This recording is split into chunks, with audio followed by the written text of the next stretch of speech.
नमस्कार दोस्तों। मैं मुकेश कुमार फिर से हाजिर हूँ आपके साथ फिर एक नई कहानी के साथ। दोस्तों, आज की ये, आप इसको कहानी तो नहीं कह सकते हैं, ये किसी की रचना है। और एक ऐसी रचना जिसे जब मैंने पढ़ा तो यह मेरे दिल के बहुत करीब से होकर गया। दोस्तों, वही मैं आपको सुनाना चाहता हूँ। उस पे लिखा था, बहुत दूर तक जाना पड़ता है सिर्फ ये जानने के लिए कि नज़दीक कौन है।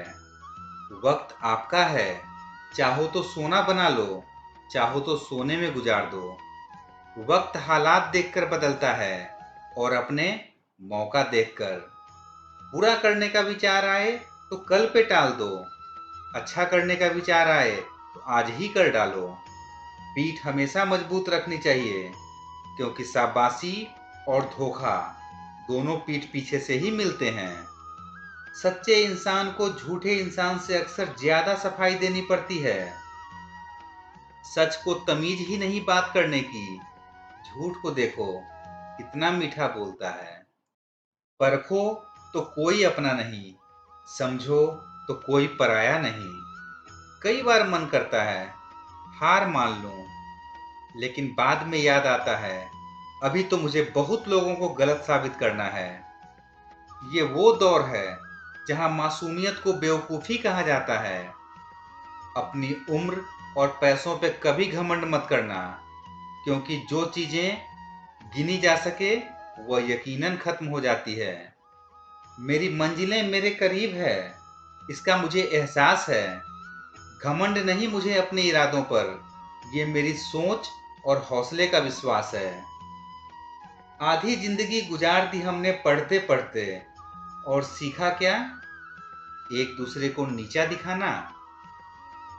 जीवन में इतना तो संघर्ष कर ही लेना चाहिए कि अपने बच्चे का आत्मविश्वास बढ़ाने के लिए दूसरों का उदाहरण ना देना पड़े। दूसरों के बुरे वक्त पर हंसने वालों, वक्त जब भी शिकार करता है तो वह हर दिशा से वार करता है। माँ बाप की नसीहत सबको बुरी लगती है, लेकिन माँ बाप की वसीयत सबको अच्छी लगती है। उड़ा देती है नींदें कुछ जिम्मेदारियां घर की।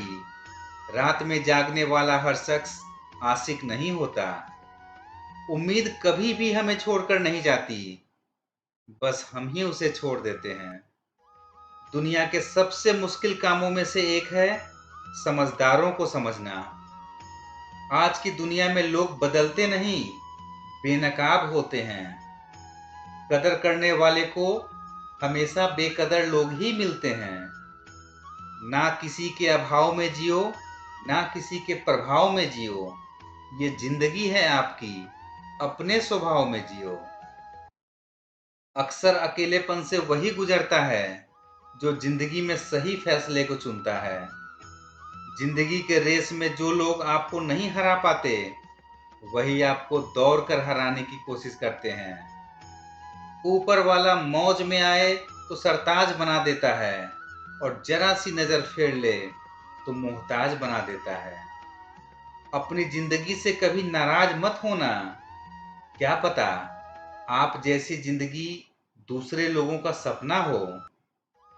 बहुत मजबूत हो जाते हैं वो लोग जो अंदर से टूट जाते हैं। जिंदगी को इतनी सस्ती मत बनाओ कि दो कौड़ी के लोग खेल कर चले जाएं। मैं जानता हूं कि मैं कुछ तो हूं, क्योंकि ऊपर वाला कोई भी चीज बेकार नहीं बनाता। परखता रहा उम्र भर ताकत दवाओं की, परखता रहा उम्र भर ताकत दवाओं की, दंग रह गया देखकर ताकत दुआओं की। प्रभु कहते हैं, तू सोने से पहले सबको माफ कर, मैं उठने से पहले तुझे माफ कर दूंगा। अकेले रहना अच्छा है, बजाय उनके साथ रहने के जिन्हें तुम्हारी कद्र नहीं। जिंदगी एक ऐसी किताब है जिसके हजारों पन्ने अभी तक आपने नहीं पढ़े हैं। किसी ने क्या खूब लिखा है, मैं पसंद तो बहुत हूं इन सबको, पर जब उनको मेरी जरूरत होती है तब। कभी मैं अपने हाथों की लकीरों में ना उलझा, क्योंकि मुझे पता था कि किस्मत का लिखा भी बदला जा सकता है। दर दर भटक रही थी पर दर नहीं मिला, उस माँ के 4 बेटे हैं पर रहने का घर नहीं मिला। जिंदगी जीने के 2 तरीके हैं, एक तो जो पसंद है उसे हासिल करो और दूसरा जो हासिल है उसे तुम पसंद करना सीख लो। चीजों की कीमत मिलने से पहले होती है और इंसान की कीमत खोने के बाद। चाहे कसूर किसी का भी हो, लेकिन रिश्ते में आंसू हमेशा बेकसूर के ही बहते हैं। कोई भरोसा तोड़े तो उसका भी धन्यवाद करें। वो हमें सिखाते हैं कि भरोसा बहुत सोच समझकर करना चाहिए। विजेता वो नहीं बनते जो कभी असफल नहीं हुए, बल्कि वो बनते हैं जो कभी हार नहीं मानते, जो कभी हार नहीं मानते। तो दोस्तों, उम्मीद करते हैं कि ये रचना आपके दिल के भी उतने ही करीब से गुजरा होगा जितने मेरे दिल के करीब से गुजरा था। तो दोस्तों, इस तरह के और कहानियों को सुनने देखने के लिए कृपया चैनल को सब्सक्राइब करना ना भूलें। मिलते हैं दोस्तों इसी तरह की और कहानियों में। तब तक के लिए जय हिंद, जय भारत। व्यस्त रहें, स्वस्थ रहें, मस्त रहें।